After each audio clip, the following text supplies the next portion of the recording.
As runners, we all challenge ourselves in ways we never thought possible, pushing the boundaries of what we're capable of to smash through targets and set ourselves new, bigger and better ones. This awesome hobby that we share gives us one thing in common, and it brings us together as a community. Whether you're working towards completing your first parkrun or you're a veteran of the sport who's run 100 ultra marathons, we all know the feeling of reaching that maxed out effort and our own red line.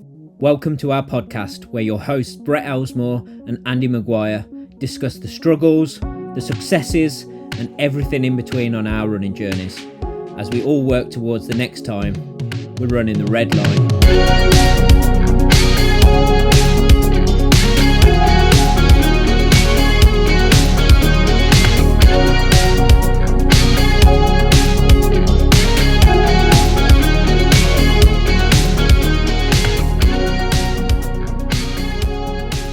Hello and welcome to episode 26 of Running the Red Line. I am your host Brett, and I am here as always with my co-host Andy, who is in his new gaff. New surroundings. How is it, mate? How is it? Good. It's been good. I am in a temporary location because we just set up to do this in my new little perfectly curated office podcast studio, and we just went to record it, and it sounded like I was in blooming Westminster Abbey, like the echo. It's like an echo chamber because all the walls are so bare because we've got nothing on them, and I've got no rug or anything in there. So yeah, but it's been nice. It's been good it's been a good week of weather, so it hasn't been too chaotic. But no, it's been a nice week. I tell you what has been hard though, not knowing where like your pants and your socks are, and like you've got to go to work and all that sort of stuff.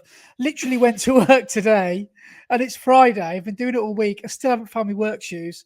Literally went to work in my Gore-Tex Nike Pegasus trails today. So I've been wearing my Nike Pegs all week because I just don't know where anything is. Are you still living out of bags and boxes at the moment then? Yeah, so we've done the bedroom.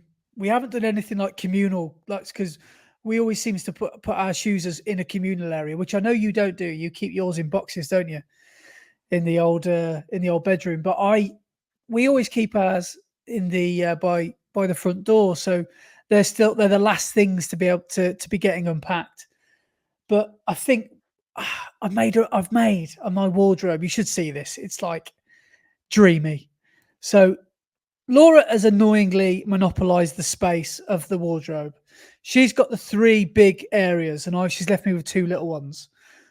So I have been ruthless, and I've been putting up my shirts and stuff like that, and I've been like hanging one up, throwing another one away. Oh wow! So I've been ruthless, like chucking stuff out, because I've made a running wardrobe section, and I've never done this before, but I've hung up like even my singlets and my t-shirts, they're all hung up, and it looks so good. It looks like a shop floor, like it looks like a proper rail.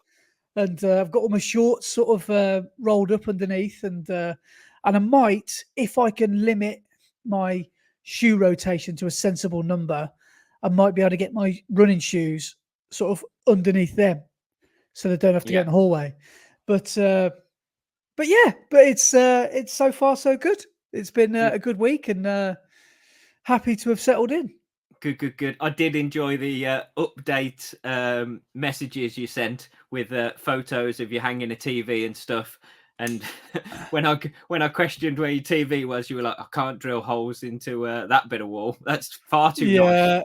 Yeah. I'm looking at it now. There's like when we first did the viewing. I said to the guy who was doing the lived here, I said, I could put a TV there. And I just saw his face drop, because it was like, he's obviously spent hours, months putting this like perfectly, it's like a wooden cladding around a chimney breast. And I thought, yeah, put a TV right in the middle of it. And I saw it and I thought, oh yeah, maybe I won't, just to honor him. So I've gone to the left, and it's on the wall in the corner now. So, but yeah, if you want a TV putting up, come to me. I'll say I've put 2 up this week. Feel like a real bloke. So, Power loving tools it. and all. Yeah. So, absolutely been each time I took up a TV. I started a timer when I put the TV up, just to bracket. It took me 2 hours. Can't get anything wrong. You've got to take your time with these things.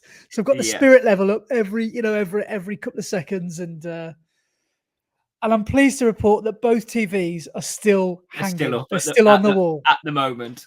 Yeah, at the moment. So a lot could change.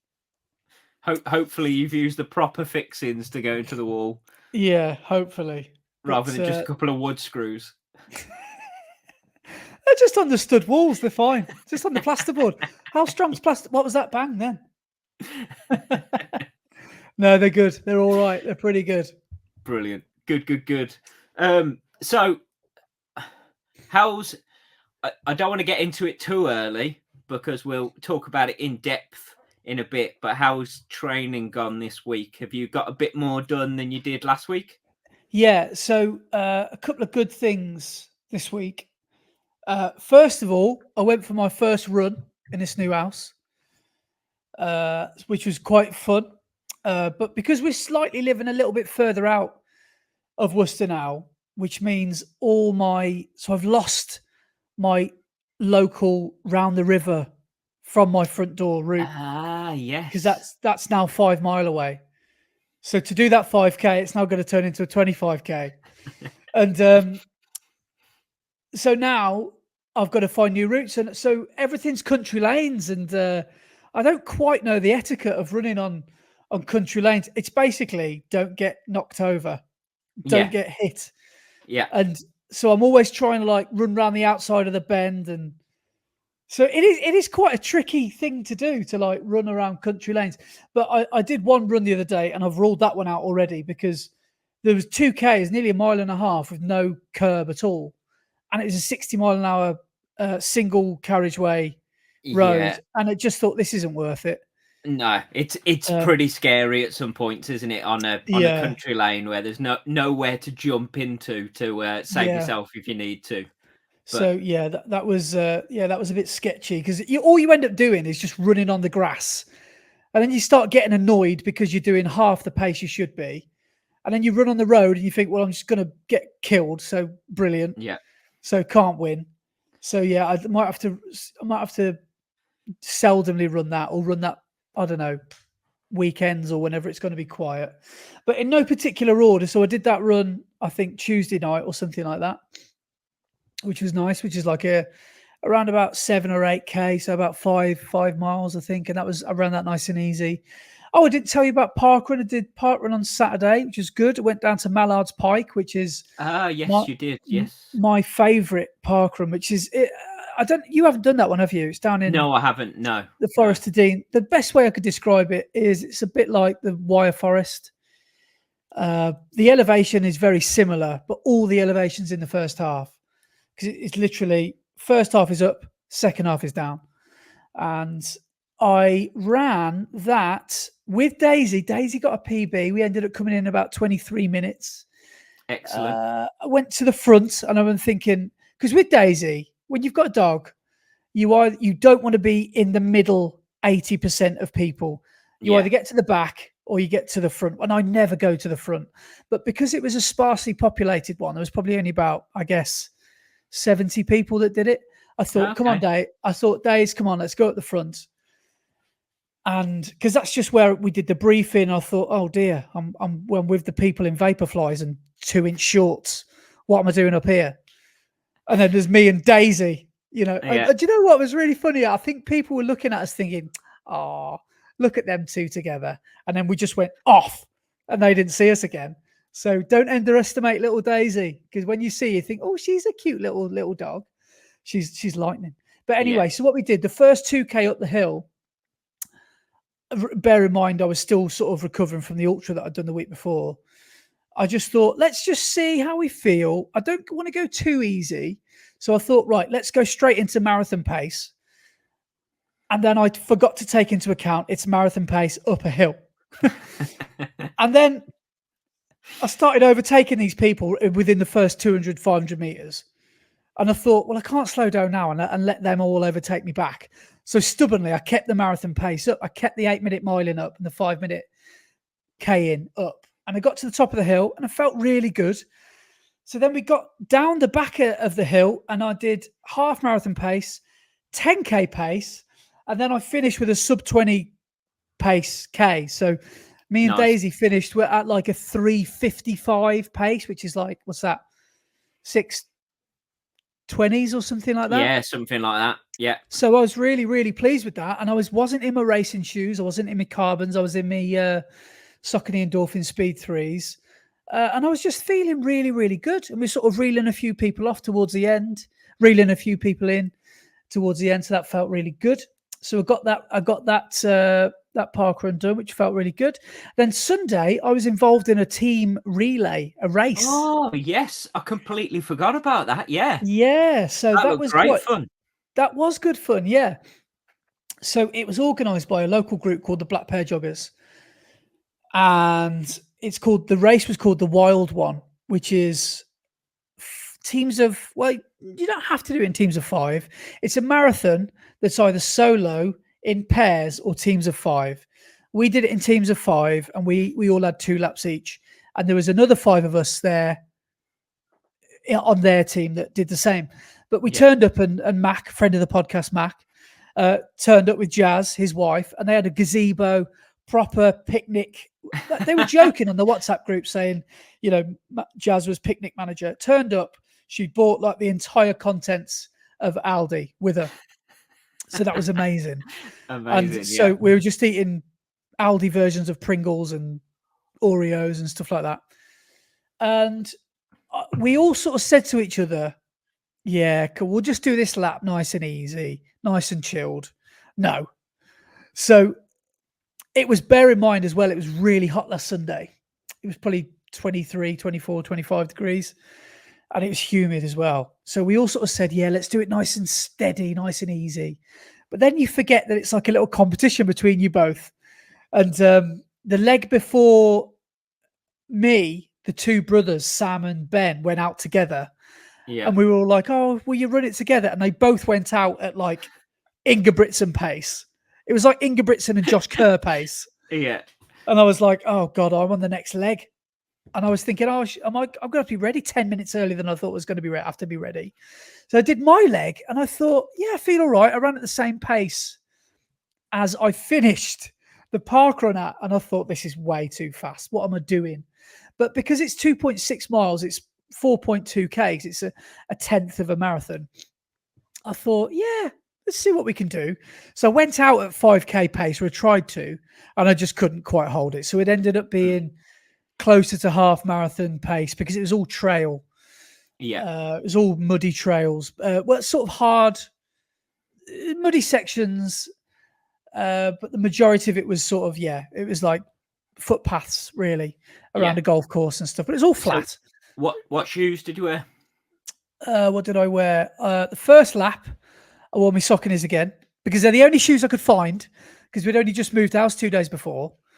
So then that's why I wore them for the Parkrun as well. So I thought I'll wear them again. And then for the second lap, I thought I was on leg 10 and there was a chance that we were going to win. So I went home strategically because we couldn't leave Daisy for the whole 4 or 5 hours. So I went home and got her. And as I went and got her, brought her back, I found my Takumi Sens. Excellent. So I slipped those little babies on. And for the second lap, I stuck those on and I did it 10 seconds quicker. So I did it in, I think the first one I did in about 19:10. Second one I did in about 18:55, 18:58. So I was on for about a 23, 24 minute sort of 5K time. Yeah. But I reckon it would have, most people probably would have found their time about a minute to a minute and a half slower than what they could possibly run because it was quite difficult terrain. Yeah. But we ended up losing. So we lost by 5 minutes. So we got round in 4:04 and the other team did 3:59, I think, like that. Oh, nice. Something like that. But it was a Nice. real mixture of abilities. Like we were, and it was circus theme as well. Forgot to mention that. Well, Oh, I was going to say to you, I saw some photos from it, and I was going to say, what sort of loon goes out on a really hot day and yeah. wears a grey cotton t-shirt and a pair of grey cotton shorts to run a 2.6k lap, but then realised why they were both grey because And of did you your see? headwear. Yeah. I was going to say, did you see what was on the head? So Yes. I thought, what am I going to wear? Circus theme. You're a little bit limited on what you can buy.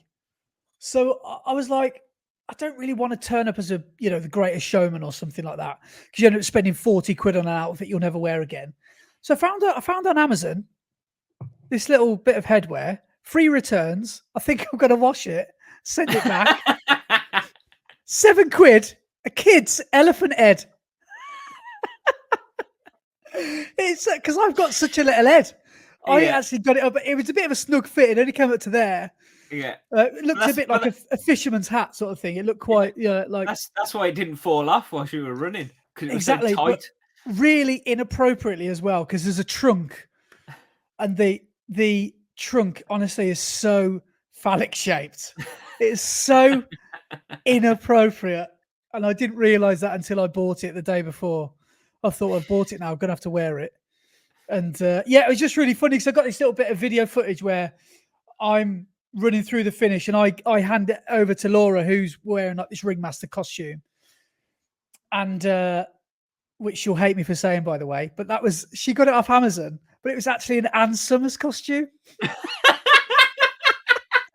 I've told her to keep it. So I was like, "You're wearing that again, aren't you? You definitely are." But she wore like a sports bra, unfortunately, and some half tights, which was a shame. But but no, she properly wore that, which was good spirit. And but yeah, I've got this bit of footage where I passed the baton to her because there was a chip inside the baton. And is that how it worked? Yeah. So yeah, it was just a really good day. So there was a bit on that last lap as well. The boys going before us. I think Rich, beautiful bearded Rich, Beardy Rich. He is in, I think, the all-time top 10 for segments on that lap. It might even be in the top 5. I think he might be in the top 5 actually. He was running at maybe even below 5k pace. I think he did it in 16:50 or something like that. He did it really quite rapidly. Nice. Maybe it was quicker than that. Maybe it was more like 15. I can't quite remember, but he did it really, really quickly.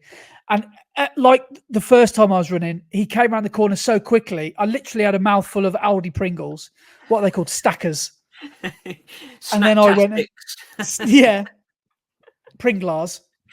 And went and did my lap. And then, I got around in 10 seconds quicker as well. So I might take some Pringles with me tomorrow.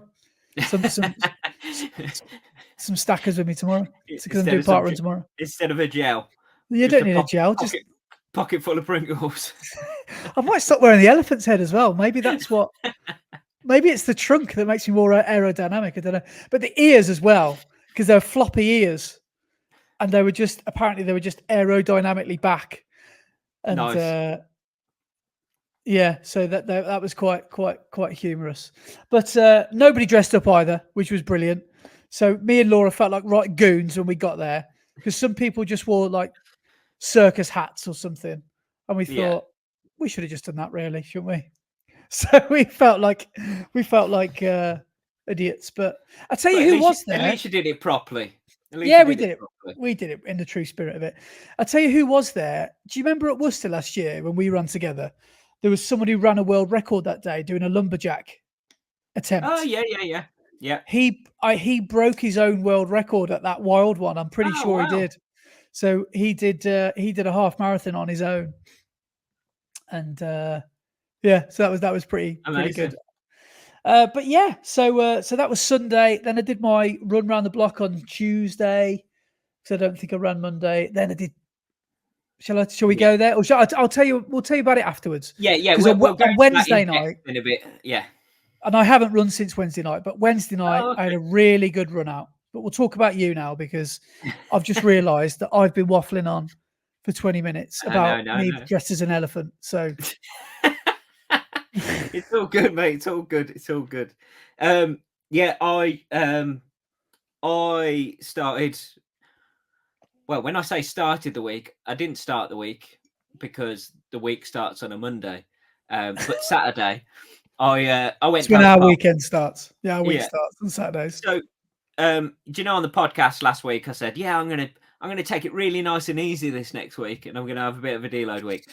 Yeah. So I went down to Parkrun on Saturday, and I had in my head, yeah, just gonna take it nice and easy. Well, I say nice and easy. I was just gonna take it steady, and I was gonna do a steady Parkrun. So stood on the start line, and they shouted go. So I set off. And I set off at a steady pace. And on the way down to Parkrun, my glute felt naff.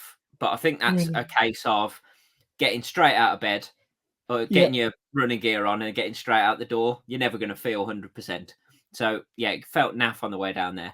And then when we set off on the Parkrun, I went, oh, this feels all right. This feels better than it did on the way down here. So, and then looked up, and obviously, because I'd gone out at a steadier pace, there was loads of people in front of me to chase, which doesn't normally happen.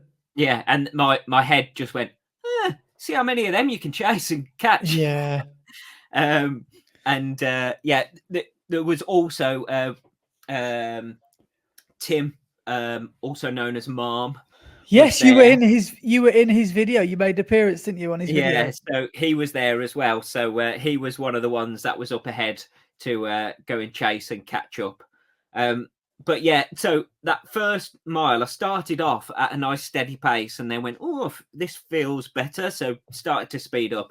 So I did like the first mile in 6:04. Yeah.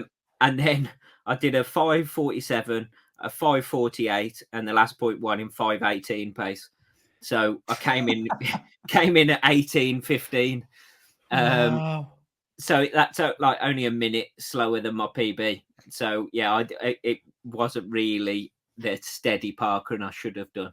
So is a steady for you something like 19:30? No, I'd say a steady for me is around 20. Yeah, somewhere around 20 minutes is probably okay. So that was really not steady then. No, it was really unsteady. Exactly.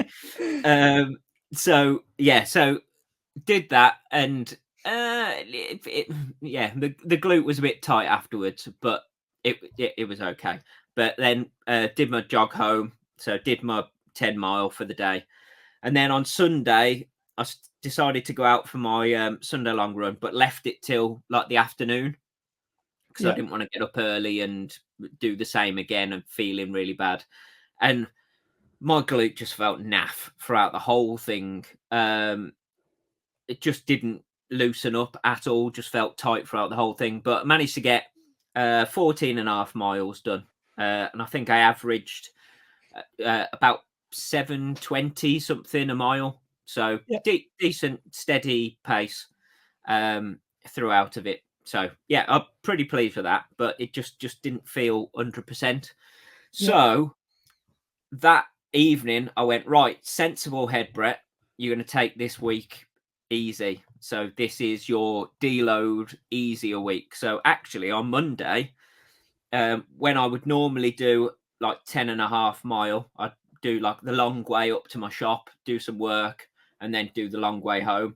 I just did the shortest route up to my shop, shortest route home. So I ended up with like just over 5.5 mile on Monday at a nice, easy recovery pace. Yep. So that was good. And then Tuesday, put my sensible head on again and jogged down to B&R session and joined them for their warm-up, but then didn't bother to do the session, went straight into the gym and did half an hour on the cross trainer and my S&C and then jogged home. So missed out the session and was very sensible. So only did like just over 5.5 mile again on the Tuesday and then Right. my cross trainer and S&C. But on the warm up on Tuesday, because it's summer now, we can go out into the fields and do our warm ups out there rather than having to run everything on road. Yeah. I managed to roll my ankle towards the end of the Oh warm up. no. And it didn't feel too bad on the Tuesday. And I managed to do my cross trainer and S&C and everything. And then obviously Wednesday's a rest day, so I did nothing. And then yesterday I jogged down to B&R session again, and my ankle felt really tight. So to go along with my glute pain, I've now got a bit of a tweaked ankle, which is a bit no. annoying. But it's not really bad. It's just, when you can feel something isn't quite right, it's just a bit tight. Yeah. So yeah. So again, my sensible head was on. So jogged down, did the warm up with them, and then me and Lisa decided to go and do a steady run down to the lake and back. So I did 2 miles down there, 2 miles warm up with them, and then me and Lisa did 5 miles at like 7:30 pace down to the lake. Then I did my cross trainer in S&C. And yeah, and that's where we are now. So I have been sensible this week, even though I wasn't very sensible on Saturday. I have So been a bit more sensible for the rest of the week. nothing on the track then this week. No, that's the thing. Was that the first time for a long time? It is, yeah, first week. But I was thinking about this because I was chatting to some of the people about it. I've realised that since Manchester, Yeah. so I did the whole build up to Manchester, peaked at like 92 miles for the week, for the build up, did the taper, ran the marathon, and then was really sensible and took a week off. So did Yeah. no running the week after Manchester. But then since then, I've averaged just under 60 mile every week with at least 2 sessions a week in, and sometimes 2 sessions with a fast park run and then a not so easy long run on a Sunday. So some Yeah. weeks I've been doing like 4 sessions in a week. Quite intense. Yeah. And so I've been averaging decent mileage for that whole time. So I've got to the point where my body is basically saying, have a bit of a deload, have a bit of a rest for a minute. So that's what I've decided to do this week. Yeah. And also in the back of my head, I've got on Wednesday is the last of the Vets League meets, which is actually at Abbey Stadium. So it's our home meet. So I have put my name down for the 3,000 meters. So on Wednesday night, I will hopefully be putting on the spikes and racing as fast as I can and trying to aim for that 10-minute barrier. This Wednesday coming. Yeah, this Wednesday coming. Okay, so I know you technically kind of trying to deal with an injury, but yeah, another way to look at it is you're getting nice and fresh. That's what's in my head. So partly it Wednesday. was I need a bit of a deload week because my body is telling me I need to have a bit of a rest up. But Yeah. also it's a bit of a taper for a race, Yeah. which I wouldn't normally do. So hopefully, yeah, we'll see. We'll see.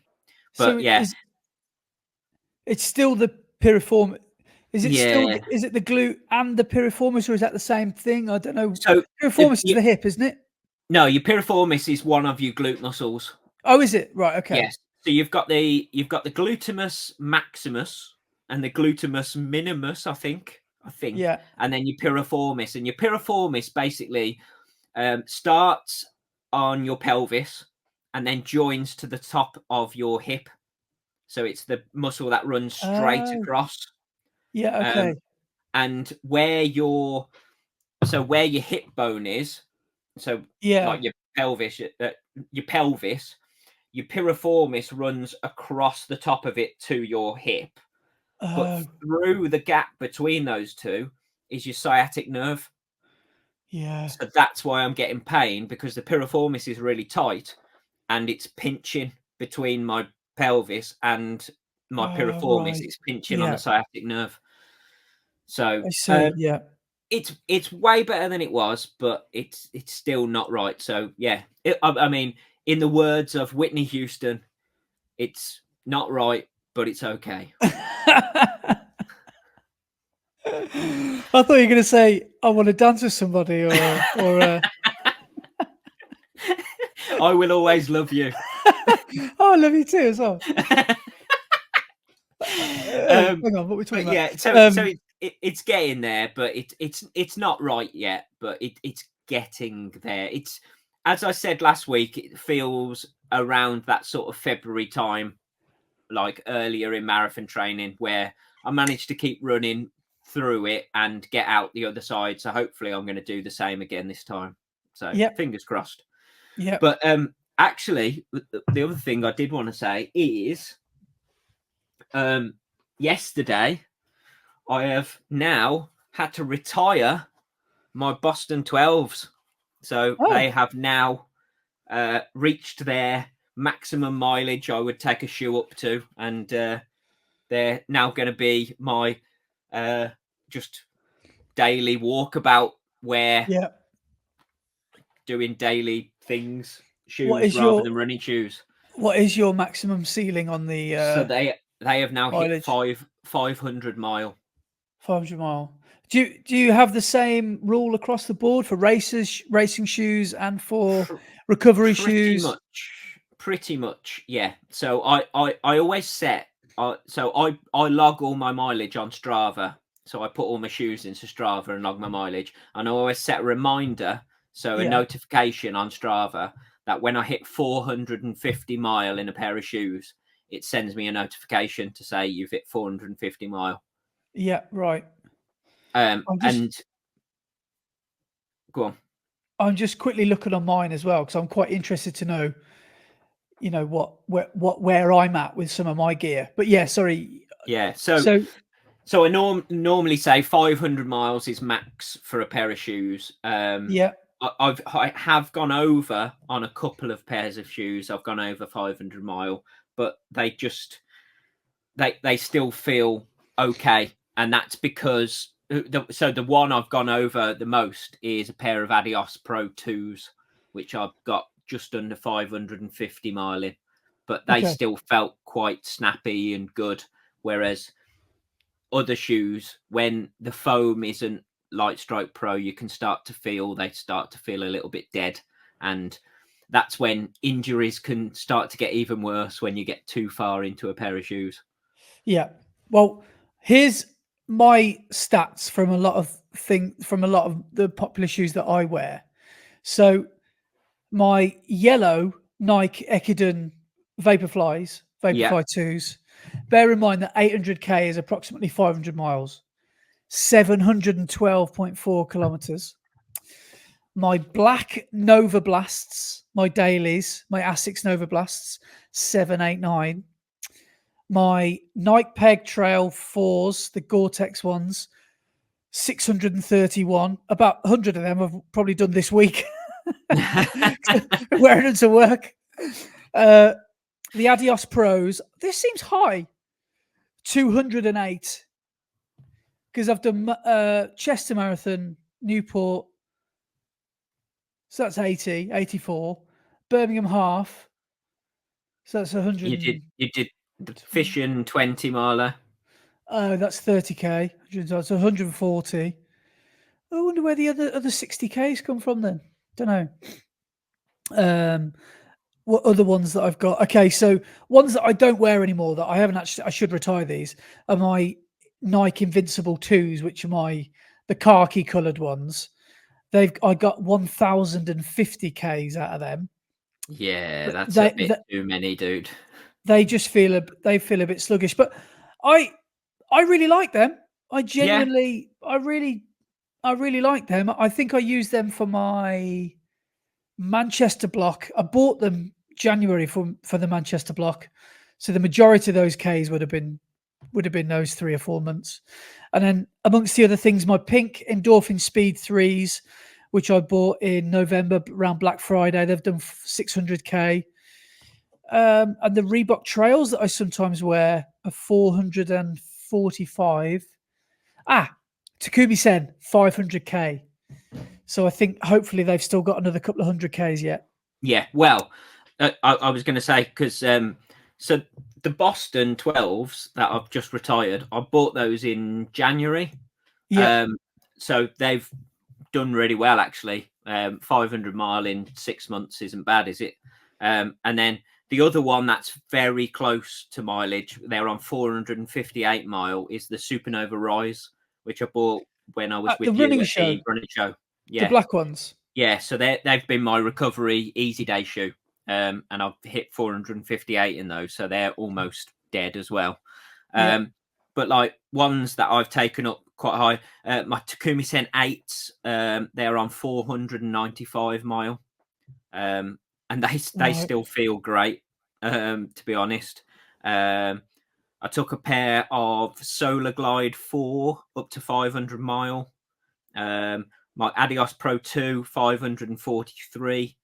I had a pair of Adi Stars, which were my recovery shoes for a while, which did 450 miles. My Prime X, I've got, they're on 486 miles at the moment. I don't think What I've ever else? seen you running those Primexes.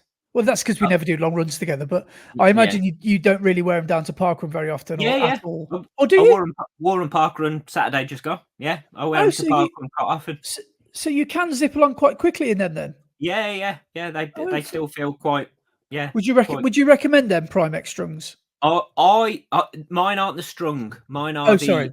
original Prime X. But I really like them. They take a bit of getting used to. So if you aren't used to wearing high stack shoes, don't get a pair of Prime X and just go out and think you can run normally in them. It took quite a while to get used to how high stack they are, because they're so in the sample size they've got 50 mil a stack, so that's like 2 inches of stack height Yeah, yeah, yeah, yeah. midsole, which when I first put them on I felt like I was in the Spice Girls. They're crazy. um, Platforms. yeah, and I have almost rolled my ankle several times in them, because the I, slightest variance in road, it's like you're on stilts. It's really so odd. I was going to say should go without saying, but these are road shoes. These are not Yes. to be used on No. light trails. These are road shoes, aren't they? No, yeah, and Yeah. as I said on a Sunday long run I did the other week, I put in my Strava thing. Primex are not for trail or running through fields, because I got lost and ended up Oh, running through some trails and through some farmers' fields, and yeah, it was dodgy. But yeah. yeah, Right. definitely road shoes, and definitely if you've got weak ankles, that's also probably a no as well. But Okay. if you are confident in the way that you run and your stride and everything, yeah, go for it, because they are possibly the most fun shoes I've ever run in. They're Oh, just really? really good fun to run in, uh, Oh, right. Okay. and they can take a lot of the effort out. You can, like, do you know how when you put on your race shoes, so like you put on the Adios Pro 3s and stuff like that, and it just feels smooth and you Yeah. can run a bit quicker in them? It might be partly up here, up in your head, as well as the fact that you're wearing like carbon plated shoes. But the Prime X, it just feels a little bit easier to go and do that mileage. And with that stack height and the cushioning, obviously your legs are recovering a bit quicker, so you can go out and do a big load of mileage on a Sunday and still feel quite decent on the Monday. Yeah, yeah, yeah. Well, I've got, I think it's August the something like the 15th. My Valencia training block is starting a 16-week. I'm going to start on the 12th of August, which is only in about 2 Yeah, weeks. it's not Yeah. long away. Yeah, Yeah. So as you've just heard me reel off those numbers, I'm in the market for a couple of decent session shoes, a session shoe. I'll probably most likely wear the Adios Pro 3 for race day in Valencia, but I could do with a daily shoe yeah, and maybe an easy recovery shoe as well. So I might be needing to spend close to 500-600 quid on shoes the next few weeks, which is not a nice way to think about it, but I think it'd be very necessary because yeah, I don't want to. I want to hit that block feeling confident. I don't want to because again, it goes without saying, but sometimes if you're just stubborn like me, you think, oh, I can get my money's worth out of this shoe. Yeah, I can do 1,000 miles in it. But I imagine, I don't know the science of it, but I imagine that foam just gets so compressed Yeah. by the end of that shoe's life that it starts reversing damage towards your ankle, your knees, your Yeah. hips. It If you don't, stops being cushioning when it's got so yeah, compressed. And yeah, that's the whole point of the midsole, is to be cushion. yeah. So, yeah, I've got to be wary of that because a lot of people have told me with these Sauconys that they get to almost like a point, like almost like an overnight point, and then they start just going downhill and causing you pain. Like I've spoke to my mate Kieran in Worcester a bit about that, and he said he's had that with the pros and the endorphin speeds, that they get to about 400 miles or so, and they just start becoming a problem, a nuisance. Fortunately, I haven't had that with mine because I really like my endorphin speed threes, but I don't want to sort of encounter that. So I might have to nip that in the bud and get myself some new shoes. But I will do my research over the next few weeks. I really like Yeah. the look of those Adidas SL2s that everybody Yeah. seems to be glowingly reviewing. Yeah. The See, Asics Superblast seem like a good choice as well. yeah. See, this is the thing, that the SL2s everybody's raving about, but the SL, when it first came out, I loved them. I really enjoyed running in the SLs, and they got so many bad reviews saying how they weren't very responsive and people didn't like running in them. And those Yeah, same people who were saying they didn't like running in the original SLs are now saying that the SL2 are one of the best shoes on the market. So they must have changed it up quite a lot. So I'm really interested to see what those SL2s are like. yeah. I'm actually wearing my SLs right now. Oh yeah. Yeah, they've got what, 300 mile in. I loved them. Yeah, I Okay. really enjoyed them. Yeah. So hopefully the Well, SL2s will be even better. I think I might treat myself to some new Takumi Sen. I don't know if I'll get the tens because I think they're a bit, I don't know, expensive really. They're Yeah, 150, aren't they? 160? no, 170. 170, yeah. I mean, with a sports shoes code, you might be able to get it a bit cheaper, but then I think, well, I could get the nines or the eights cheaper as well. So why don't I Yeah, just do that? And I know that I really like the eights. And I know you said the difference between the 8 and 9 is minimal, yeah, it's but the just the upper. tens, Yeah, yeah, just the yeah. upper change. So yeah, I might get myself some nines because I've really enjoyed running these Takumis. But yeah, nothing Nike are making at the moment makes me want to buy what they're offering. If I'm being honest. Mm. On the topic of this, we had an email from Mark Hurdy Gurdy Runs. Did you see it come in the inbox I the other day? I did, yes. I saw it just before we started recording tonight. So controversial, not controversial. Let's just say let's build it up. Controversial email from Mark Hurdy Gurdy. Hi, Andy and Brett. Just wanted to say that Adidas have a problem. It's called the Puma Deviate Nitro Elite V3. It's better than the Adios Adizero Pro 3. It's also amazing straight out the box, unlike Light Strike Pro. You Mm. need to invest in a pair. Hope you're both Wow. well. Mark Hurd, aka Mark Hurdy-Gurdy _runs. Go give him a follow. Yeah. Interesting, because I like the look of the Puma line. I mean, I haven't mentioned them recently, but I quite like the look of the sticky outy tongue ones. You know, Yeah, the fast R2s. Yeah. yeah, I actually quite like the look of those. But yeah, these Deviate Nitro Elite, I think they're called. Is that what they're called? Yes. Yeah. Yeah, I think I watched a review by Ed Budd on them Mhm. recently, and he said they were brilliant. Yeah. So Well, yeah, sounds like Mark's getting on with them as well. I was listening to what's it called? Run It Three Ways podcast, which is Benny's running and Callum Elson and Tom Folan. Yeah, And Ben was saying he went out to the Puma test lab to try out some of the new shoes, and he found out that running in the Deviate Nitro Elite 3, he was more efficient than in a lot of other shoes. Wow. So they're a race day. Yes. They're up there with your Vaporflies, your Adios Pro Yeah. 3s, You've Saucony got Pro 3s. Puma have got two different race day shoes. They've got the Fast R2s and the Deviate Nitro Elites. Yeah, right. So they're slightly different for different types of runners. So do the Fast Stars go towards a faster, shorter distance? No, they're still marathon distance shoes. Yeah, so that's what Mohammed ran London in to get his Olympic qualifier time. Yeah, right. Okay. Yeah, interesting. But yeah, Puma. I had for my Amsterdam training block, I bought the Puma Deviate, Velocity Speed. Well, they got God, I can't remember. Velocity Nitros. Nitro Velocity or Velocity Nitro 2s. The luminous green ones I had, and I absolutely loved them.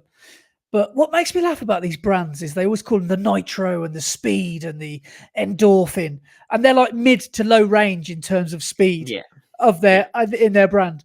I remember with these Nitro ones, I remember thinking I use them as recovery and easy days shoes, but they were great, so comfortable. But I think Puma call them Nitro because they've got nitrogen infused foam. Oh, yeah, okay. Right. So that makes sense. That's why they call them Nitro, I think. Yeah.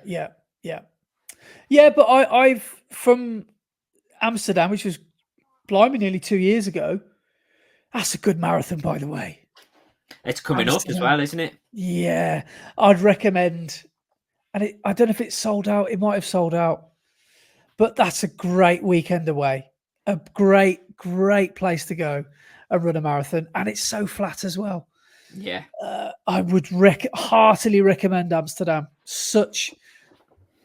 I know Will the Woo did it last year, didn't he? And he had a very different experience to me weather-wise, because when I did it the year before, it was just blazing sunshine, and it was mid-October, and it was really quite warm. It was up to 20 degrees that day. And when Will did it, it was like horrid rain. There's probably chafed nipples, bleeding nipples all over the shop. It was probably not a pretty sight, but no, I definitely recommend the Amsterdam Marathon. It's such a good vibe. But anyway, can I just interject one sec? Can I interrupt myself? There's three of us on this podcast: you, me, and myself. I think I was going to just do your riddle me this, and I think, mate, this is going to be the last one of the ever. Last one ever. I'll be honest. I'm reading them, and the first 3 or 4 were quite good, but the rest of them are a bit rubbish. Yeah. Right. Here we go. Well, aren't we on 2 out of 4 at the moment? So I've got 2 and haven't got 2. Yeah. Okay. So this could be the decider. The good thing is about doing this, I have to put zero work into it. Well, like when I was doing the quiz, yeah, I was at least learning something while I was doing it. Like I still remember some of those questions, like the treadmill was a form of punishment, all that sort of stuff. But this, to be honest, I just can't be asked doing it. But here we go. Riddle me this. Someone's mother has 4 sons. Her first is called North. Sorry, the first is called North. The second is called South. The third is called East. What is the fourth called? Someone. Correct. This is why I'm not going to do it anymore. Because you're too good at it. It's so annoying. I'm just so glad I put zero effort into it. Yeah, well done. But that credit where it's due. You got that quite quickly. Yeah, very good. What's your thinking? What was your thought process? What was my thought process? Because the obvious thing that somebody would go to was East, but it's got to be a trick question because it's a riddle. Yeah, because it's someone's mother. Yeah. What a name. Excellent. Someone. Imagine if you called your firstborn someone. You're bound to end up in a riddle, aren't you? If your brothers are called Yeah. north, east, south, and west. I was just going to quickly go back to shoes, thinking about it, because now that these have hit 500 miles, I mean, to be honest, I can't believe how well they've held up. I've given them a bit of a wash because I'm They going to look brand wear new. them daily. Yeah, so I've given them a bit of a wash. But have you ever, after a good amount of mileage in a pair of shoes, looked at any of the wear patterns on your Yeah. shoes to see how your stride works? Yeah, the outer Or your parts foot for me. placement? Yeah. Yeah, and my right foot here is so neutral. It's like straight down the middle all the wear. So mainly the wear is in the middle of the toe, whereas on my left foot it's all on the outside of the toe. So Oh. I've obviously got one very neutral foot and one slightly overpronating foot. But yeah, it's interesting because I'm definitely a neutral runner. I don't need supportive shoes, but one foot is very much more neutral than the other. Yeah. Interesting. Yeah. I Yeah. don't know if you've ever looked at how your like wear patterns are on your shoes to see whether yours are the same or not. Yeah. I think they do slightly wear on one side. I'll see if I can dig out those Nike Invincibles because they'll probably tell Yes, quite a tale. they will. Yeah. Because they've done about 8,000 miles. Yeah. Yeah, that'd be quite because they were my long run shoe as well. So yeah, they'd probably have when my form was getting seriously sloppy as well. Yeah. Yeah, they probably See, would tell a tale. see, I'll have a that's between now that's and next podcast. I'll dig them out. that's the thing as well. So yeah, would your wear pattern be different on your tempo or session based shoes compared to your easy recovery or your long run shoes? Or yeah, it might be Probably quite would, wouldn't it? interesting. Yeah, it might be quite interesting to see whether the wear patterns are different on different types of shoes. I might have to check that Yeah, out. because I imagine on your faster effort shoes, your form is generally better, isn't it? Yeah, it should be. Yeah, So, so yeah, you'd think you'd be quite a neutral ish runner, but yeah, it'd be quite interesting to see. Yeah. yeah, yeah. But now let's get to the exciting part of this podcast where we find out about your first ever experience of that red oval thing that we call a running track. Yeah. So I said, didn't I, this time last week that I wanted to give it a bash. And to be honest, you were saying your body has been craving a deload week. Mm-hmm. Since running the Ultra and the Cotswold Way a week or two ago, I feel the polar opposite. I cannot wait. This time last week, me could not wait to get some speed back in my legs, get some mileage back in my legs. Not mileage because that's exactly what I've been doing, but Yeah, road running basically, and some decent tempo efforts and sessions and stuff. So a mate of mine called, friend of the podcast, Mack Ashworth, every Wednesday, he goes to a track session run by a coach called Dan, who runs a local group here called Club Coaction, but he facilitates it for the running club called the Black Pair Joggers, who Mac is a member of. And you can go along for a taster session to see what it's all about. I think you can go to one or two for free, actually, just to see if something you want to do. And I've been saying I was going to do it for ages, but I've always found reasons not to do it. And I finally turned up, and I tell you what, mate, I haven't been that nervous. It sounds ridiculous. I haven't been that nervous before since I remember it clear as day since my first ever parkrun. Yeah. It is Because quite daunting, isn't it? it was the fear of doing something wrong or looking stupid or someone yelling track at me or lane, or do you know what I mean? All these things that I've heard about that I don't really know what I'm doing. I'm just sort of running around in circles as fast as I can. And I was overthinking it massively. I didn't know I have a clue what to do. And I was asking Mack about 40,000 questions before we start. And I'm a blabber motor mouth anyway. But I was going like blooming, like I just had about 14 double espressos. And we did a lap round the track because there was probably about 50 people at the sessions, quite a fair few of us, 50, maybe even more. And then we all sort of congregated by the board. And Coach Dan just wrote 2 different things on the board. Top half was if you're looking at a 10K improvement or half marathon towards the bottom, because the thinking was most people at that session there are working towards the Worcester City runs, half marathon or the 10K.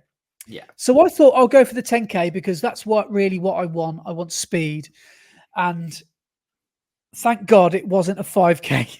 5K aimed at a 5K session, because I wouldn't say I struggled, but it was awakening, because he wrote on the board, I can't remember what the half marathon was. It was probably something similar, but either less sets or double the distance, but slower the speed. I can't remember, but it was quite simple. It was 400 meters, zone 5, 60 seconds rest times 4. And then 1 easy 400 lap. And then it said between 2 and 4 sets. So I'm thinking, well, of course I'm going to do 4. Who's going to do just 2 sets? After the first rep, I was thinking I might not even make 1 set here. Because I was like, what am I doing? But anyway, we all went for a warm-up lap around the track. Yeah, go on. Sorry, so it was 4 times 400 off 60 seconds, and then 400 in between each set, and 4 sets. Yeah. Sorry, did I just confuse you again then? So a total of 5 400s with 60-second rest each time. A total of 5 400s. So 4 400s, zone 5. Oh, I see what you mean. Yeah. So 60-second rest. So 4 times 400 off 60 seconds with 400 meters in between each set. Yes, easy. Yeah. That fifth rep was easy.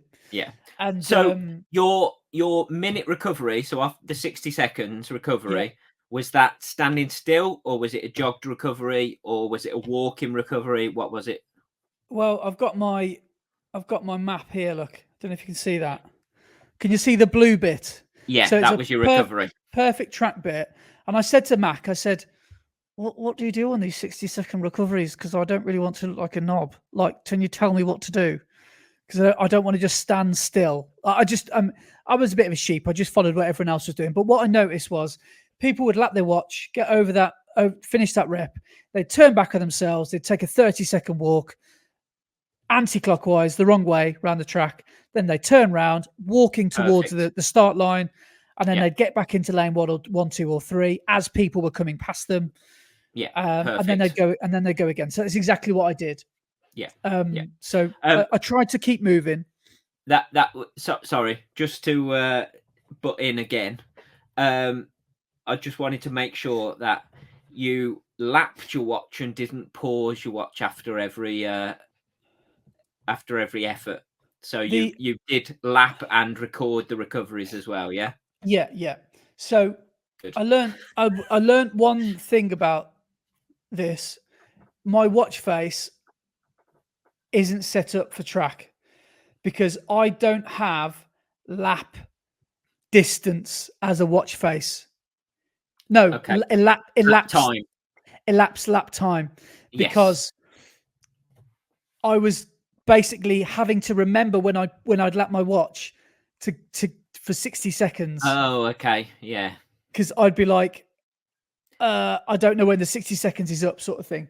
So I'd cross the line at, let's say, 3 minutes 24, and I'd be like, right, okay, I've got to go in. When it gets to 24, I need to go again. So I'd get to 54, turn around, and So that was something I need to change. So on your, have you got a track mode?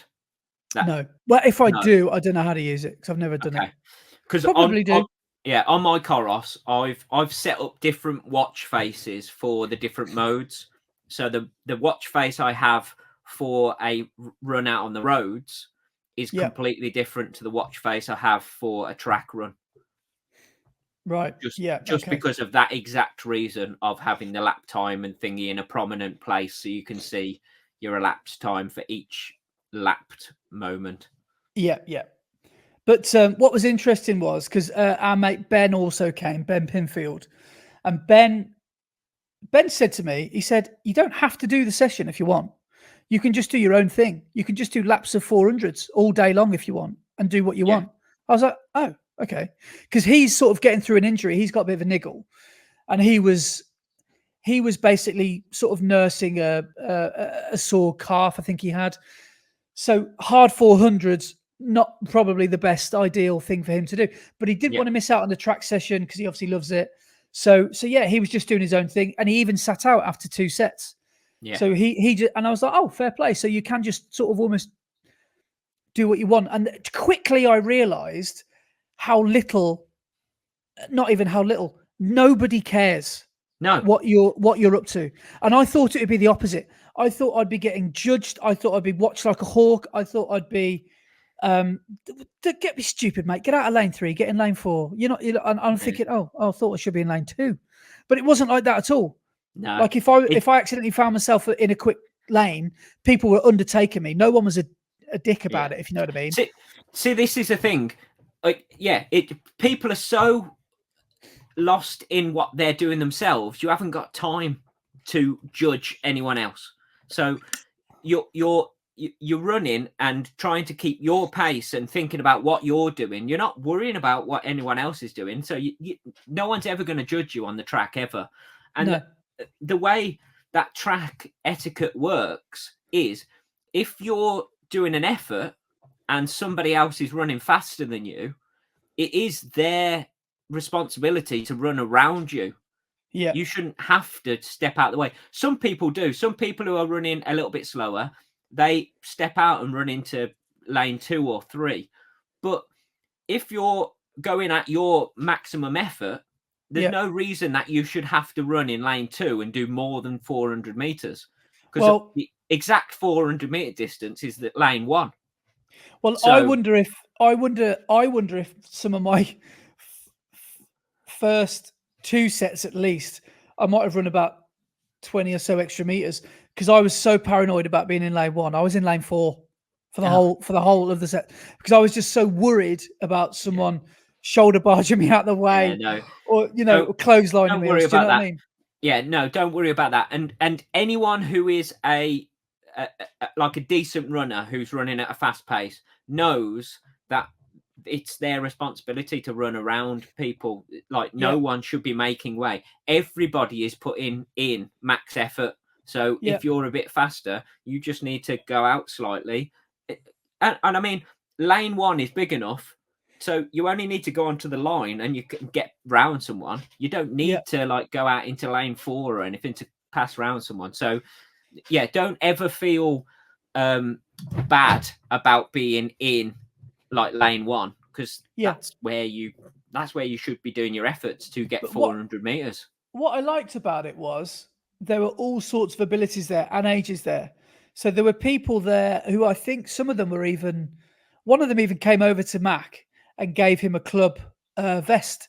So I assume she was one of the, I don't know, one of the directors or not directors, one of the run leaders or something to do with the club. And she Yeah. must have, this is presumptuous, but she was in her mid to late 50s, I would have thought. And Hmm. there were people probably in their 60s, maybe even Yeah. older than that at track. And Yeah. I thought, fair play. And That's there's it. all Yeah. abilities, all ages.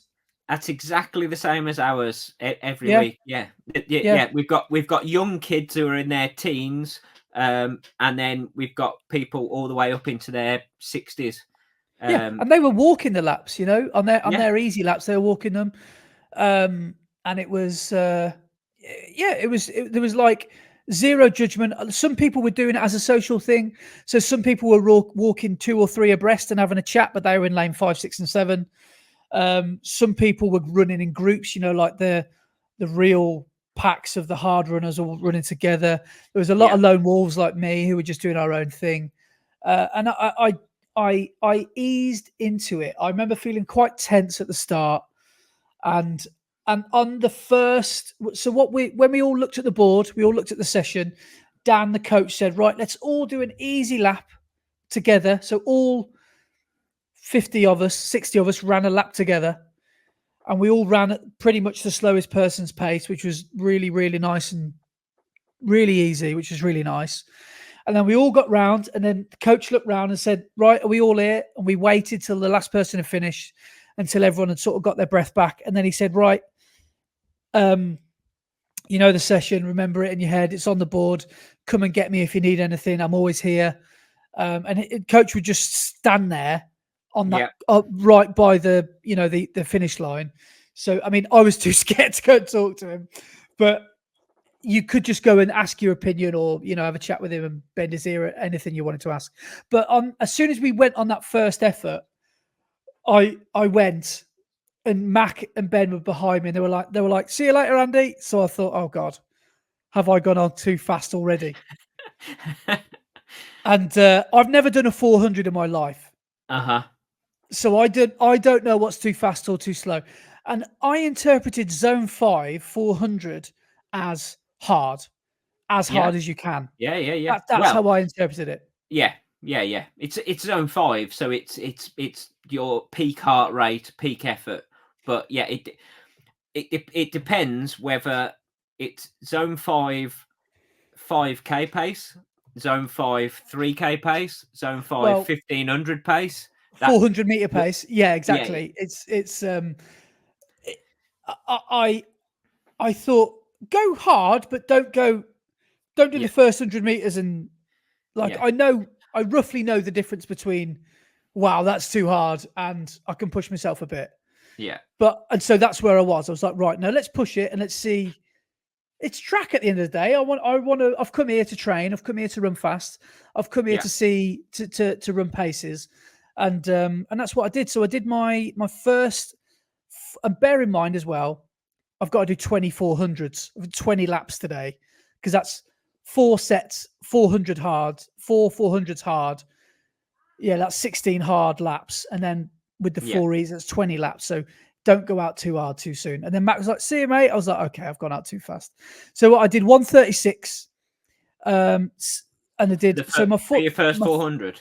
Yeah, and then I did 136 second lap, 137 third, 133 fourth set. So I was quite pleased with that. Nice. Yeah. And then I did a nice. Hang on. A 90-second lap is just under 6-minute miling. So you were just over 6-minute miling there. Yeah, so that's way ahead to what I normally run. I've got here, it was a 3:47 a K pace, which is about 18.5-minute parkrun pace, isn't it? Something like that. So it's fairly quick, 18:50, 18:45 maybe. And then the next set, I just thought, let's go hard, let's go again. So I did a 138, a 139, a 138, and a 139. So I was quite fairly consistent. Nice, easy lap around the track. Now, Mack was sort of behind me, only 10 seconds behind me each time. And he said, "Right, that's halfway." I remember thinking, I think I might just do the 2 sets. But I thought, no, I can't do that on my first ever go. So I went round again. And then I did a 135. And this is where I started to feel the fatigue. I did a 140, so my slowest one yet. Then a 137. I've missed one. I did a 140, first lap. Then a 135, then a 140, then a 137. So third set, starting to struggle a bit. And then fourth set, I thought, no, I did the first one on my own. I did 141. So again, I'm slowing down a bit here. I say I'm slowing down a bit. This is still 4:03 a K. This is still 20-minute 5k parkrun pace. Yeah. So admittedly it's only 400 meters, but I'm 15 laps in by now. Yeah. And then Mack sort of caught up with me, and we ran pretty much the last 3 laps together. We ran the last 2 laps together, and the last 3 I could feel him pushing me. Sorry, on the Third one to go, I could feel him pushing me. I could feel him behind me. So I thought, right, let's go together, sort of thing. Then I did a 1:30, Nice. a 90-second. And then last two to go, me and Max said, come on, let's finish this off. The track was nice and quiet by now because it was pretty much at 9 o'clock, 8 o'clock. Yeah. So then we did a 1:30 again. And then he's like, right, last lap, let's finish strong. Yeah. 1:26. Yes.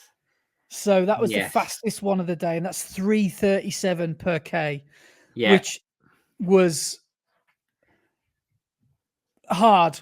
That was a really, really hard lap. But it just shows what you're capable of, doesn't it? It shows what you can do. And yeah, as I say, a 90-second lap, so 1 minute 30 lap is just under 6 minute miling. So you were, and what you've got to remember is every 4 laps is a mile of effort because it's 1,600 meters.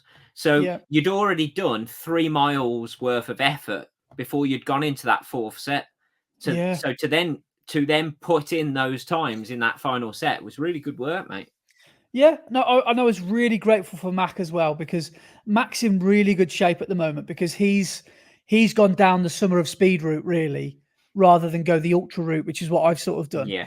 And he put in a really good show last week at his 10K that we mentioned, where he got like a 43-minute something 10K, where he did his stupidly 5 or 6 minute PB or something like that. And he's in good shape. So he's not far off a sub 25K himself. He might even get it this year. Hopefully we both will. But yeah, maybe on the track, you know, Mack and me could be little training buddies, because he's a good guy to have around. I'm chuckling because have you ever seen the film Mack and Me? No. What's the film? What's it about?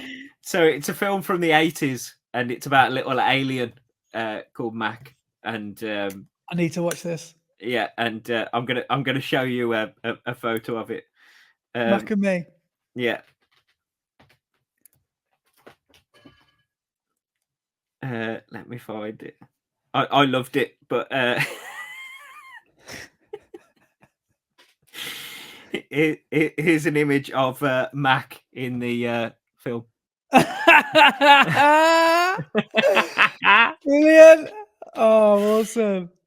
So I'm definitely watching this. So there you go.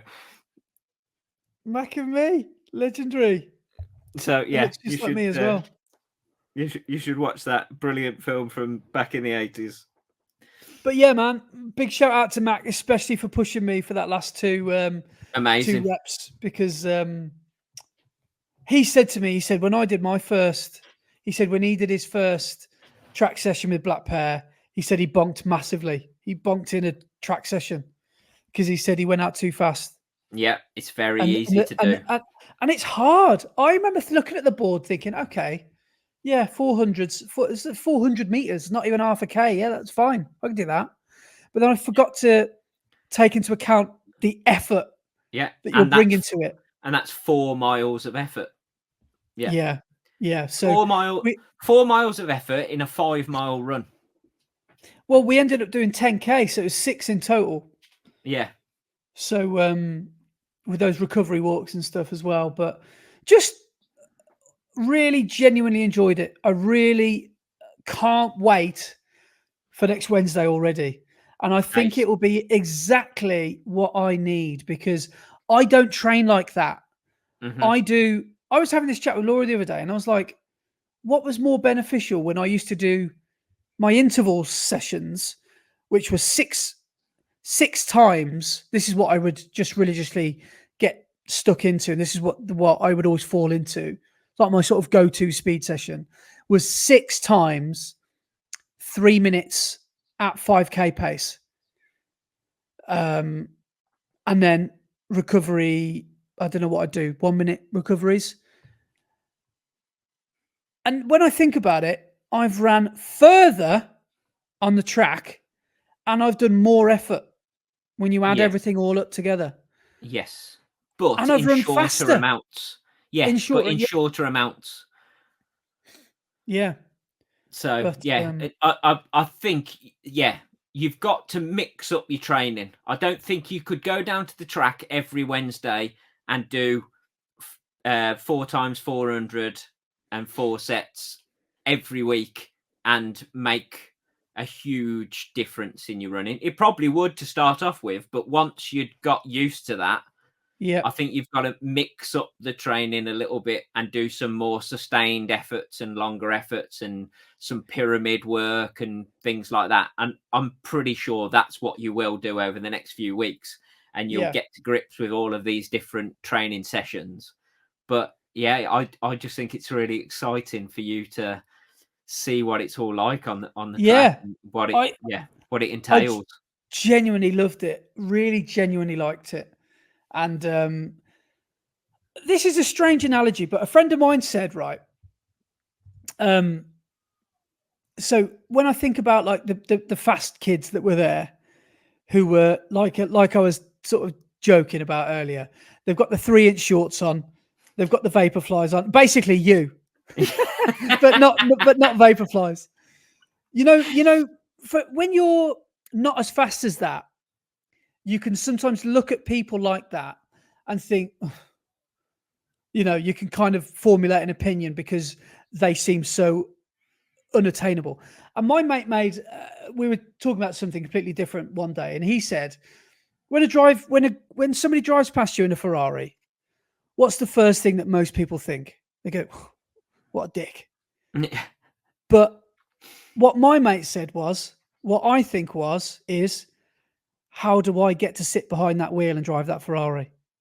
So that's what I was trying to think. I was looking about these guys that were running 60-second 400s or 110 or whatever they were running, because they were running a lot faster than me, some of the people there, especially the ones that were training in sort of packs and groups. I was looking at them and thinking, how do I get to be like you? Yeah. What do I need to do? So I was sort of watching the way they ran. I was watching it sounds a bit sort of stalkery, but I was watching how they recovered. Some of them were even able to to have conversation during the effort reps. Not have a conversation, but at Yeah, least yeah, say a few things, like they were, telling yeah, each other, let's go, elbows, knees, blah, blah, blah, that sort of thing. And I was just watching them and I was just thinking, yeah, I want to do what these guys are doing. So I want yeah. to try and emulate what they're doing. But that's how you learn, isn't it? You watch people and pick Yeah, up yeah, on good habits. But yeah. do you know how you get to that point and how you learn to run like those? Consistency. Just Mm, do it. Do it and keep on doing it and keep on yeah, doing it and keep on doing it. And it's the same as anything. Practice makes perfect. If you yeah, keep on doing things and are doing it correctly, you're going to get better.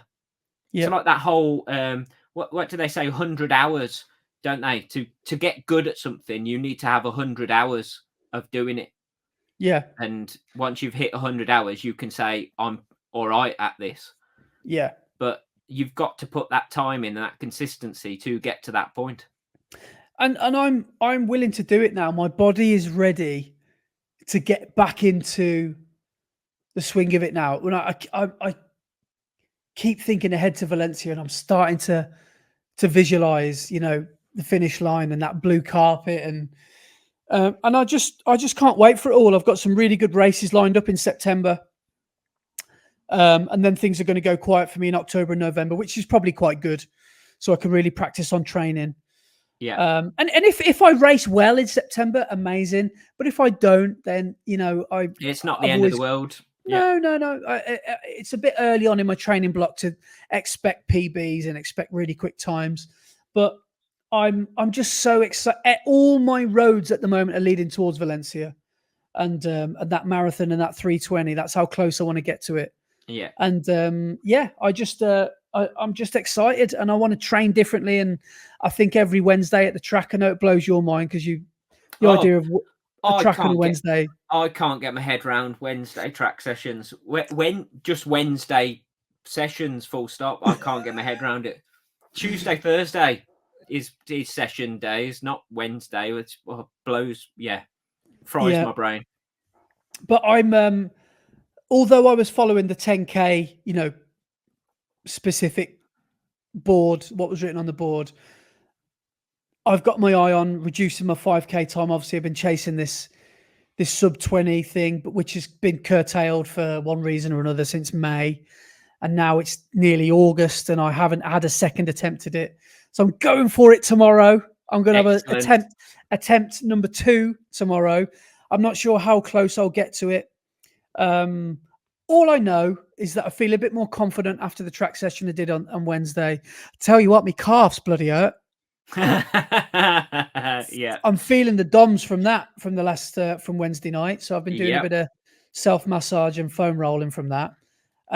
And I mean, the faster you run, the lower down the leg you feel the pain, don't you? I think. Yeah. Wait, and the efforts that you do on a track, you will always be up further on your toes, and when you're on the forefoot, it is all about your calves and your Achilles. So your calf muscles are going to be on fire after doing a first track session because you're probably not used to it. That's how your form will change when you start to do those faster efforts and faster reps. It's all about getting up onto the forefoot and pushing. That's why spikes have only got spikes in the forefoot, because you want all that grip on that bit to push forward. Yeah, that will make your calves be on fire and you'll get DOMs, mate. I can First imagine. time you're running spikes. Even the track walks, by the sounds of things. Yeah, man. Yeah. You have to walk. You have to walk with your feet in the air like that, don't you?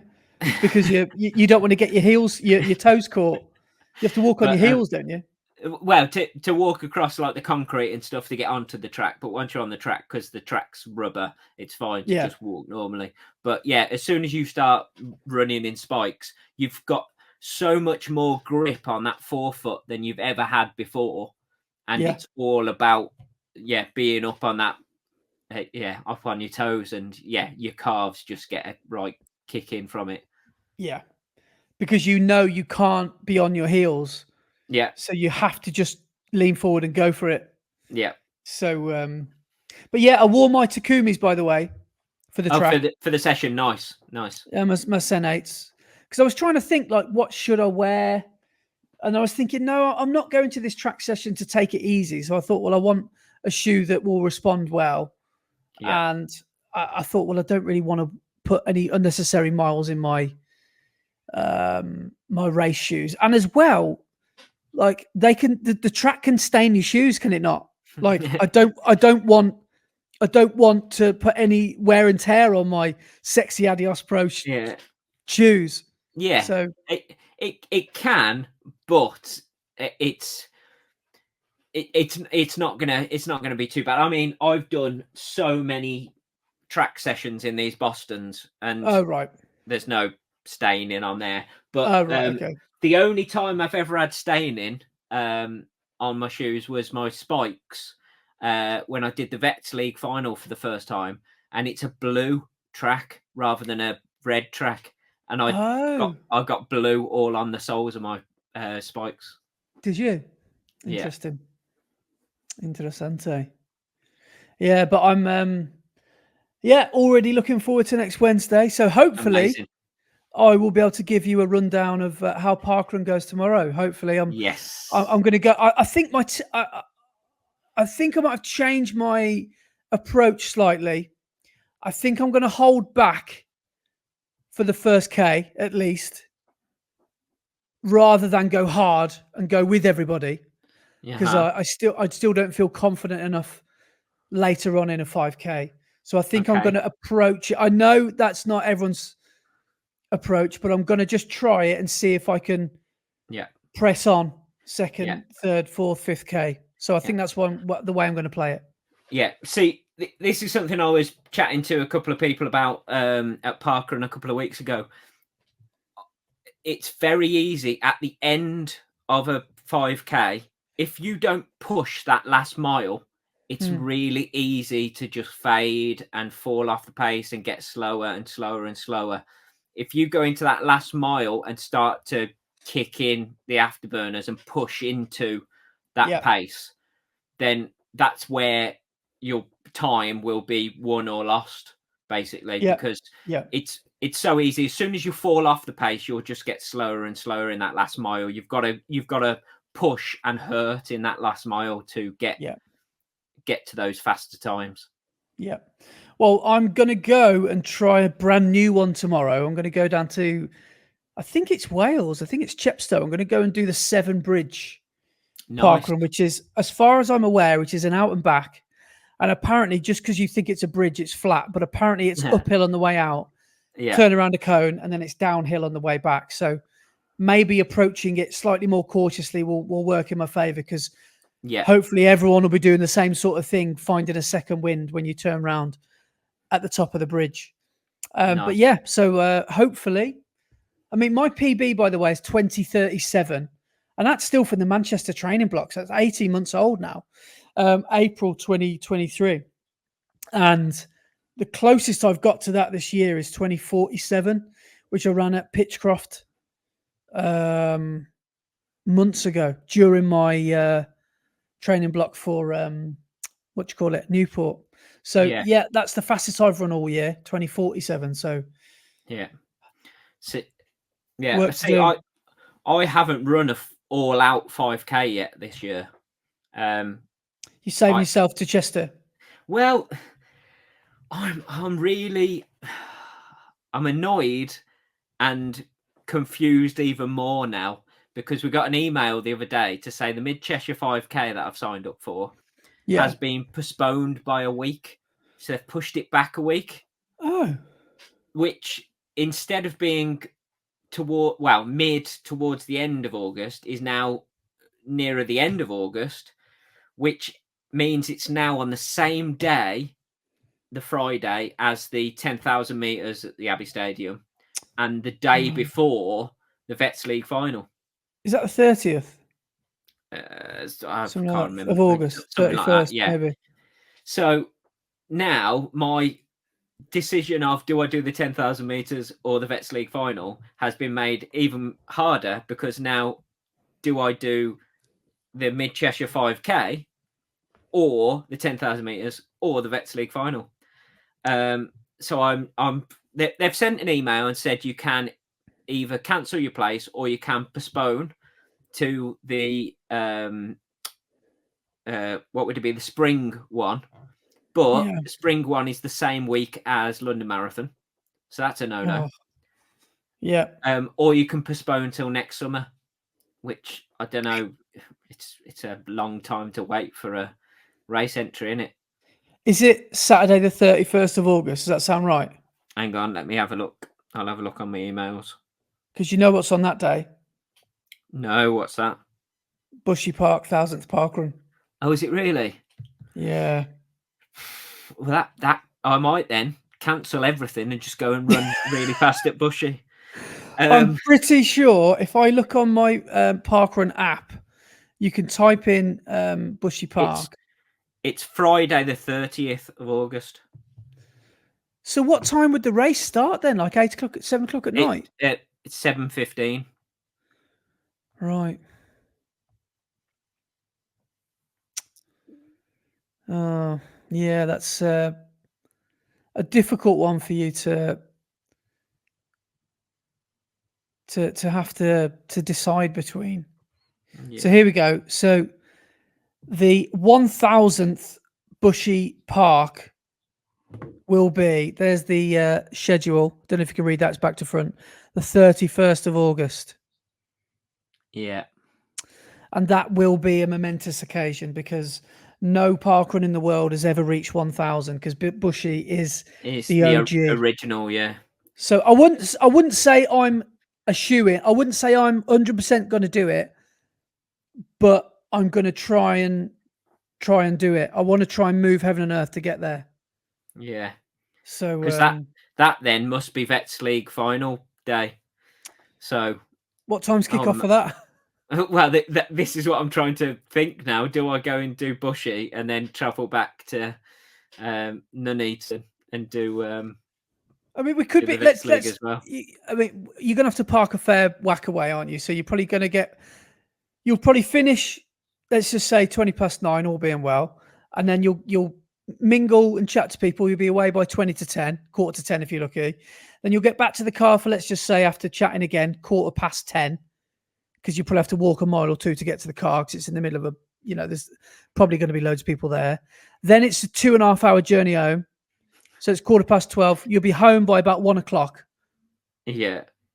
Could you make track? Because it's normally an No. afternoon meet, isn't it? It is, yeah. But we'll see. I'll have to make some decisions, won't I? You will. But, Sorry to yeah. have just given you one more to make. Yeah. So basically, what I was aiming for my all-out 5K this year has now been put onto a tough weekend to decide with. So I don't know what to do now. I don't know whether to cancel it or what. But well, I haven't watched it yet, but I know the Fodrun has just done one from Battersea Park, but that might have been an elite one where you have to be 16 something. Yeah. To run it. I don't know. What did they call it? Was it flight? No, not top flight. Yeah, it was top flight races, weren't it? Yeah. Flight, right, yeah. So do you have to be a certain 5K para 10 time to get into that? No, I think you could enter like no matter what time, but the people who win it get points towards the top flight league. So right. Many run through races this year were top flight races, and you score points and go on to the leaderboard, and then there's prize money for things. So yeah. So I'm not sure what to do, but we'll see. It might be that I just try and do a quick park run somewhere and try and get that 5K time. We'll see. Yeah. So next week then you've got track on Wednesday. Yes. And where is that? Is that at Abbey Stadium? It's at the Abbey Stadium in Redditch, yeah. So it's our home Vets League meet. So we shall see. And are you only doing the 3,000? Yeah. So the other events on, so there's field events on as well, but then I think it's 200s. So there's 200-meter races, 800-meter races, it's either a 2K or a 3K walk, and the 3,000 meters. Right. Okay. Would it ever happen at club where, let's say you've got a goal race like this 3,000 meter you're doing, that they turn up and they say, Brett, we've got no one to run the 800, or we've got no one to do the steeplechase, but those races are before the 3,000. Would you ever have a problem of saying, I'm sorry to not take one for the team, but I really want to do this 3,000. And if I do a steeplechase and break my ankle, or if I do a 1,500 and just completely bonk and then ruin my 3,000, I'll be annoyed. Would you ever have to have that chat or that, well, they have to fill places? You don't have to fill the places just because you're there and there's spaces that are empty doesn't mean that someone's got to fill it. It just means that we'll miss out on some points in that race. But sometimes it's good to fill the races so we get points. But other times you've got to think about yourself and your body, and you don't want to push things too much and like injure yourself, or, as you say, ruin the race that you've got your eyes set on. So I wouldn't have any trouble with saying, I'm really sorry, but I want to focus on this race. I don't want to have to do this one. But there are instances like the Vets League final last year where because there wasn't enough people there to fill all the races, I ended up doing the 400 meters, the 800 meters, the 1,500 meters, the 3,000 meters, and the 4x400 relay. So, oh god. So that was an interesting day. But it was one of them. I was up for running all of those races. So my thought process was, I'm just going to have fun and go out and see what I can do in each one. Whereas on Wednesday, my focus is to try and break that 10-minute barrier, and I don't want anything to get in between that. So I wouldn't have any trouble with saying, yeah, I'm really sorry. I know we haven't got someone in that race, but I can't do it. Yeah, yeah, fair enough. Yeah, you've got to think about yourself, haven't you? And Yeah. it's nice Yeah. to take one for the team, but Yeah, exactly. You've got to think of the team, but at the same time, you've got to think of, am I going to injure myself, or is it going to ruin the goals yeah, and the targets you have set yourself? yeah. I've just forgotten to mention, by the way, the only thing I've got written down here that we haven't talked about yet, which we probably won't have time to talk about, it's the Olympics. It's the opening Yeah. ceremony today, Yes, and I am excited to be watching some Olympics athletics, but some of the other events as well. I'm are quite you going to be excited by. watching all the things that are at the start of the Olympics, like the shooting and the archery? You know, all the things that are on in week one that no one Yeah, watches. yeah, I love watching all that stuff. yeah. I The I'm canoeing, really I'm kayaking. really excited by the skateboarding.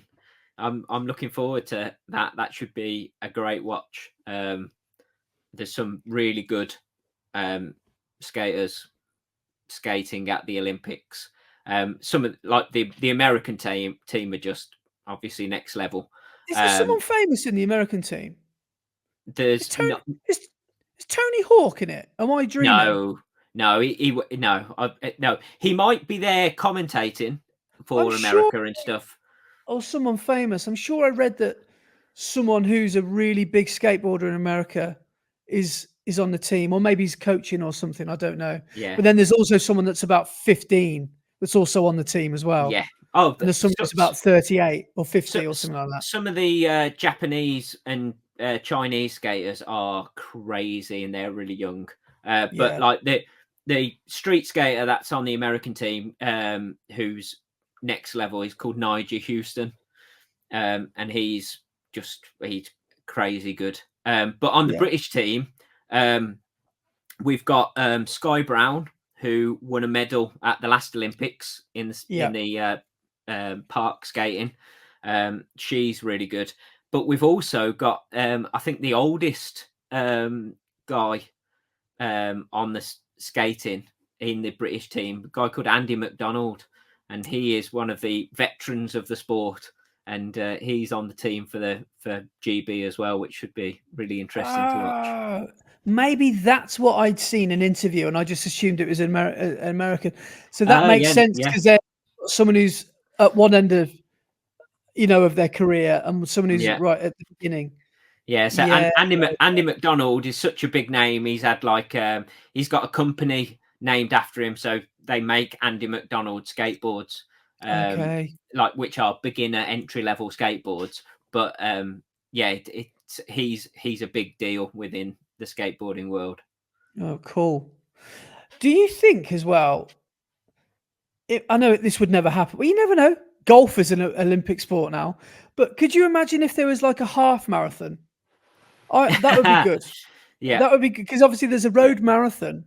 I yeah. even read somewhere that someone said, should there be like a UTMB style for trail runners at the Mhm. Olympics?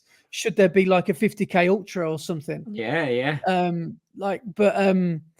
If everybody chips in, there'll be about 14 million sports, I suppose, wouldn't there? Well, But that's the thing. Well, you know what the new sport, which is debuting at this year's Olympics, is, don't you? go on. Break dancing. No. Yeah, yeah. There is a break. Wow. There is break dancing in this year's Olympics. That's amazing.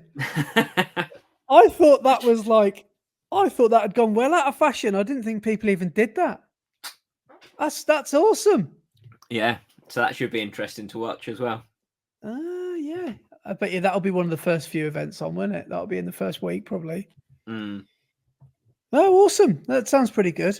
But yeah, it's an opening ceremony tonight. Apparently, it's Celine Dion and Lady Gaga apparently are singing. Celine Dion singing. Well, that's what my sister just told us in the WhatsApp group. So maybe she's reading the blooming Really? Daily. Maybe she's reading the Daily Mail again. She loves the Daily Fail, my sister. Because So yeah, I could be wrong. I'm sure Celine Dion has like it's really sad because she's got this. I don't know if it's a disease or a syndrome or something, but she's lost the ability to speak and use her voice properly. And for such a well-known and famous singer who is known for her voice, it's crazy that she's developed this thing, which is, I think it's something to do with her muscles. She can't use her muscles to be able to speak properly. So surely she can't be singing. I've just read here, Lady Gaga, we've missed them. They've already been on. We'll have to watch it on catch up. Yeah. Lady Gaga. Oh, maybe it's not Celine Dion then. Can't be. Oh, she is. She's pictured with Lady Gaga. Maybe she's just presenting or something then. Possibly. Yeah, she's got a neurological disorder called stiff person syndrome, SPS. Is that real? Yeah. It's not a stiff person syndrome. Yeah. Wow. God. Oh, well, go on. There is a BBC News article from the 14th of June 2024, and Celine Dion says, "I'm back," after stiff person syndrome struggles. So she must have managed to beat it in some way. And yeah. Oh. There we go. So yeah, she might be. Well, because she's French Canadian, isn't she? Yeah. So that might be why she's there. Yeah. For the French bit. I don't know. Did you see Snoop Dogg was there? Yes, he's. I think he's mega into it, isn't he? Meant to do the basketball, maybe.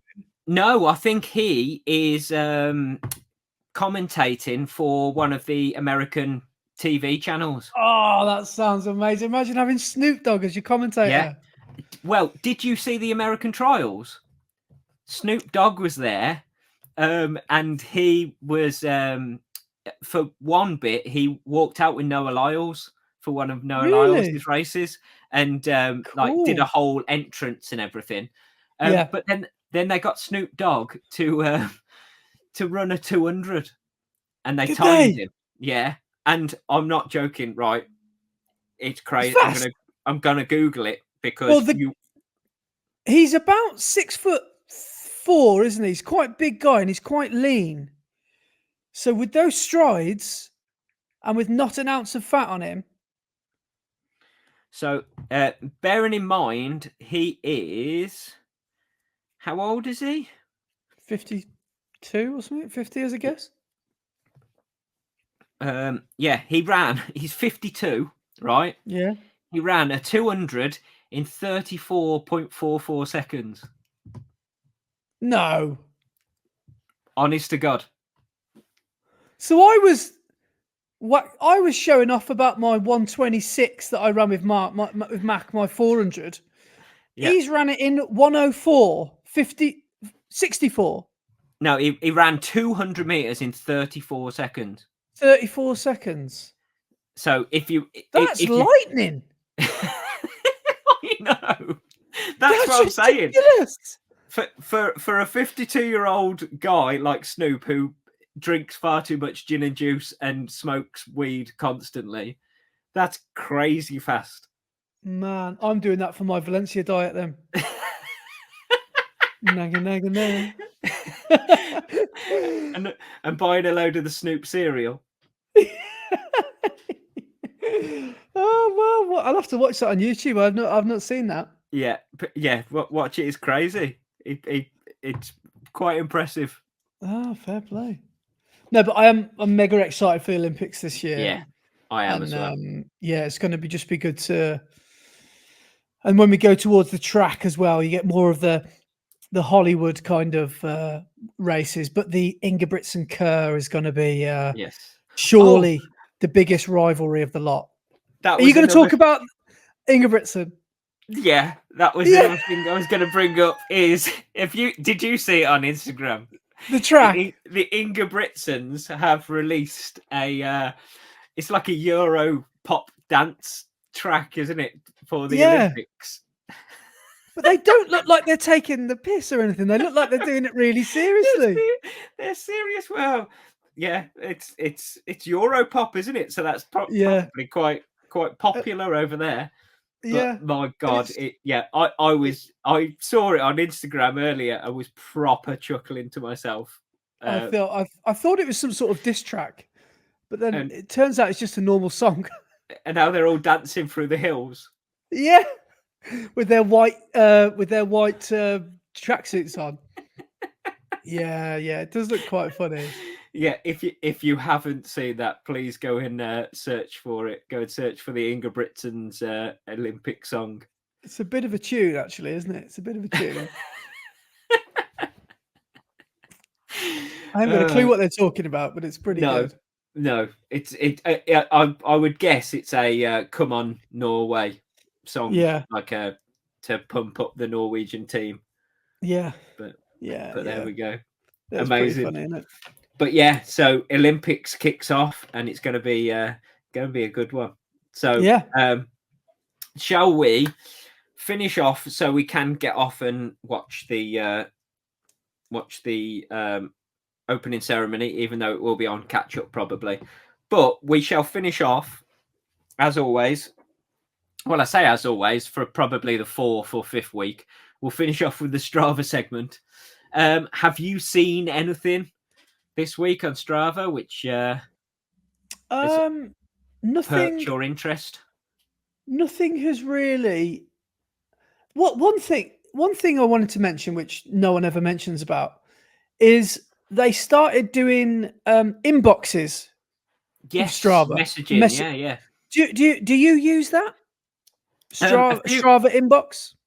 people have messaged me on Strava, yeah, because obviously on Strava you follow people that you don't necessarily have the phone number of, or Yeah, you don't follow on Instagram or anything. You only know them through Strava. So I thought it was quite a good I think it's a good move. Yeah, introduction. Yeah, yeah. No, I think it's quite good actually, because it's not like a spammy thing like Instagram when you get like stupid things in your inbox, like you get added to all these stupid groups and stuff. Like I think I've literally got about 4 messages in my inbox from the last 3 months.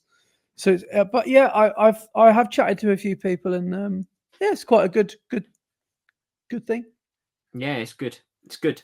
The the thing I was going to bring up this week is not something I've seen, but again another discussion, the same as last week, but it's slightly mischievous on my part. Is Oh yeah, and it's because every time I type it into Strava, I have a little bit of a smirk on my face because I know it's going to annoy people.